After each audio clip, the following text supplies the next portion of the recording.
দর্শক, চামড়ার বাজার চিত্র সম্পর্কে জানার চেষ্টা করব। নাটোরের চক বৈদ্যনাথ আড়ত থেকে সরাসরি যুক্ত হচ্ছেন আমার সহকর্মী নাজবুল হাসান। নাজবুল, অন্যান্য জেলা থেকে চামড়া আসতে শুরু করেছে কিনা আর ঢাকার ট্যানারি মালিকরা যোগাযোগ করেছে কিনা জানাবেন।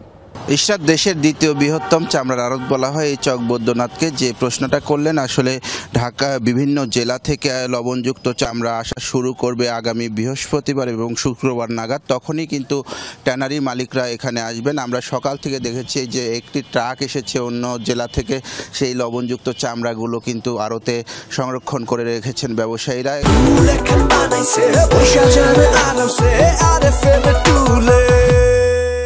এখানে ব্যবসায়ীরা যে বিষয়টি বলছেন যে প্রতিদিন 1 টাক 2 টাক করে চামড়া, লবণযুক্ত চামড়া আসছে এই বাজারে, আর একেবারেই সরগরম হয়ে উঠবে আসলে বৃহস্পতিবার শুক্রবার থেকে। তখনই ঢাকার ট্যানারি মালিকদের কাছে এই চামড়া বিক্রি শুরু হবে এবং বাজার সরগরম হয়ে উঠবে।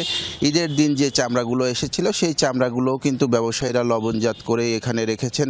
গতকাল বাণিজ্য উপদেষ্টা এখানে এসেছিলেন। বাণিজ্য উপদেষ্টা এসে ব্যবসায়ীদের সাথে মত বিনিময় করেছেন। এরপর থেকে কিন্তু ব্যবসায়ীরা নতুন করে একটু আসার স্বপ্ন দেখছেন। ব্যবসায়ীরা তাদের বিভিন্ন দাবি দাওয়া তুলে ধরেছেন এবং বাণিজ্য উপদেষ্টাও তাদেরকে আশ্বাস দিয়েছেন, যেহেতু দেশের অন্যতম একটা বড় শিল্প, তো দেশের বিভিন্ন প্রান্তে যেমন দেখা গিয়েছে যে ভাগাড়ে চামড়াগুলো ফেলে দেয়, নাটোরে কিন্তু এমন ঘটনা ঘটেনি।